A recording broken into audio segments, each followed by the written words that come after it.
तो हमारे पास 6 इसमें कार्बन एटम्स हैं, और ये भी एक एल्डोज शुगर है क्योंकि इसमें एल्डिहाइड का फंक्शनल ग्रुप पाया जाता है और इसमें कोई भी कीटोन का हमारे पास फंक्शनल ग्रुप नहीं होता। तो ये आप इनका फार्मूला है, इसको बार बार ड्रा करके यानी कि ट्राई कर सकते हैं, ताकि आप इसको अगर पेपर में वो शॉर्ट क्वेश्चन में ये पूछ लेता है तो आप इसको ड्रा करने के काबिल हो। तो देन हमारे पास है most the monosaccharide form ring structure.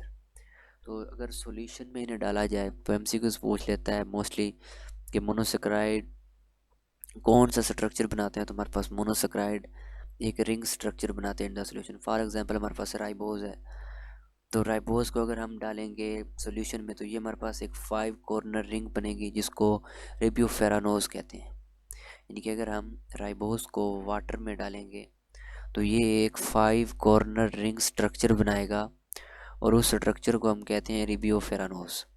यार अगर हम ग्लूकोज को उसमें डालें वाटर में तो या सॉल्यूशन में तो उससे ये 6 कॉर्नर रिंग बनाएगा और उस रिंग को हम कहते हैं ग्लाइकोपाइरेनोज यानी कि ग्लाइकोपाइरानोज। तो ये आप इनके दोनों के नेम अच्छी तरह याद कर लें क्योंकि पेपर में वो मोस्टली एमसीक्यूज में इस तरह की चीज़ें पूछ लेता है। तो ग्लूकोज है, 6 कार्बन शुगर है, और जब हम इसको सॉल्यूशन में डालते हैं तो ये हमारे पास ग्लाइकोपैरानेज बनाता है, और जब राइबोज है वो रिब्यूफेरानोज बनाता है।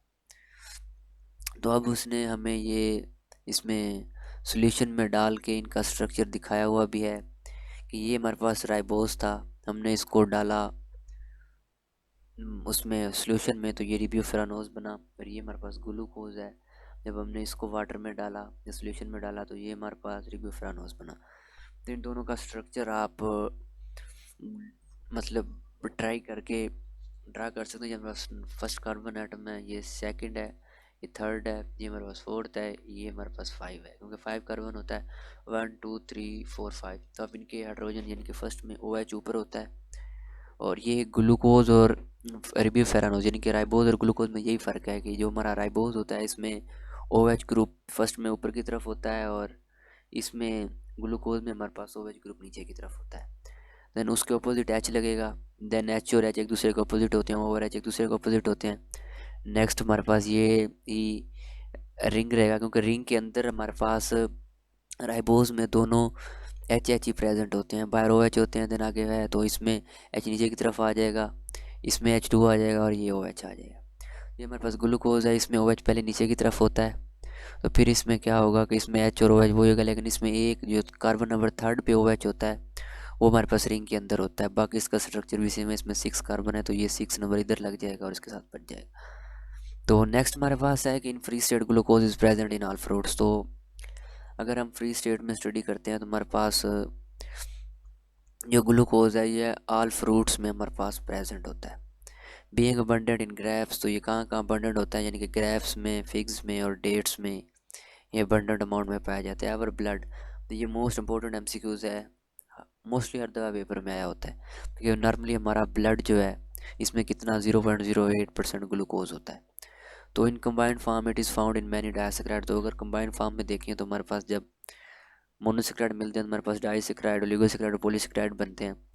तो ये कंबाइंड फॉर्म में डाइसेक्राइड में पाया जाता है और पॉलीसेक्राइड में पाया जाता है। देन हमारे पास स्टार्च है, स्टार्च, सेलुलोज एंड ग्लाइकोजन, जीट, ग्लूकोज एंड क्लोराइड। तो अगर हम स्टार्च और सेलुलोज और ग्लाइकोजन है इनकी हाइड्रोलाइसिस कर लें, यानी इनके वाटर की प्रेजेंस में इन्हें ब्रेक डाउन कर लें, तो ये ग्लूकोज अपनी यानी कि ग्लूकोज एज ए प्रोडक्ट देते हैं।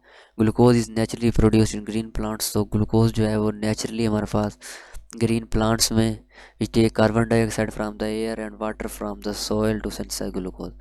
तो ये फोटोसिंथेसिस का प्रोसेस है कि वो क्या करते हैं कि ग्रीन प्लांट्स हैं वो कार्बन डाइऑक्साइड एयर से ले रहे होते हैं और वाटर सॉइल से ले रहे होते हैं और हमारे पास ग्लूकोज बना रहे होते हैं। तो ये उसकी इक्वेशन है कि C6H2O, यानी कि एक CO2 का मॉलिक्यूल होगा और एक वाटर का मॉलिक्यूल होगा, लाइट की प्रेजेंस और क्लोरोफिल की मौजूदगी में हमारे पास C6H2O6 यानी कि ग्लूकोज बनेगा, ऑक्सीजन बनेगी और वाटर बनेगा। अब देखें वाटर हमारे पास इस तरफ भी प्रेजेंट है तो इस तरफ भी प्रेजेंट है।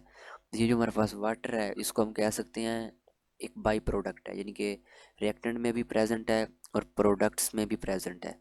तो ये वाटर हमारे पास एक बाय प्रोडक्ट है। फिर आप इस इक्वेशन को यानी कि कहते हैं ना कि मतवाजन करना, बैलेंस करना, वो कर लेंगे। इधर 6 है, इधर 12 है, तो इधर 6O है और 6H2O। तो as indicated in the equation energy is consume in this process. तो इस प्रोसेस में हमारे पास क्या है, इन्वायरमेंट से हमारे पास एनर्जी ली जा रही होती है और वो हमारे पास सनलाइट प्रोवाइड करती है। This is why this process is called photosynthesis. तो इस प्रोसेस को ही हम फोटोसिंथेसिस कहते हैं और ये हमारे पास फोटोसिंथेसिस की इक्वेशन है जो हमने ऊपर डिस्क्राइब कर ली है। तो it is noteworthy that for the synthesis of 10, अगर हमारे पास 10 ग्राम ग्लूकोज हमने करना हो तो 717.6 कैलोरी ऑफ सोलर एनर्जी हमारे पास यूज़ हो रही होती है। तो ये आप इसको एक दफ़ा देख सकते हैं कि 10 ग्राम ग्लूकोज को अगर हमने प्रिपेयर करवाना है तो हमारे पास 17.6 कैलोरी ऑफ सोलर एनर्जी हमारे पास यूज़ होती है। This energy stored in the glucose molecules as chemical energy. और ये जो एनर्जी होती है जो ग्लूकोज के मॉलिक्यूल में एज ए केमिकल एनर्जी हमारे पास स्टोर हो जाती है and become available in organism when it is oxidised in the body. तो जब बॉडी में इसकी ऑक्सीडेशन होती है तो यही वाली एनर्जी हमारे पास उसे दोबारा मिल जाती है। तो ये था हमारा आज का लेक्चर, तो जिसमें हमने ओलिगोसेक्राइड को कवर किया। इंशाल्लाह हम अपने नेक्स्ट लेक्चर में, ये हमने मोनोसेक्राइड को कवर किया, तो ये जो हमारा नेक्स्ट लेक्चर होगा इंशाल्लाह उसमें हम ओलिगोसेक्राइड को देखेंगे और ओलिगोसेक्राइड में क्या क्या है और क्या क्या इनमें स्टडी करने वाला है।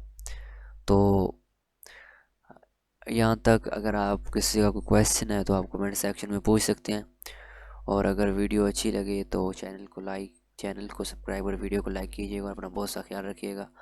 अल्लाह हाफिज़।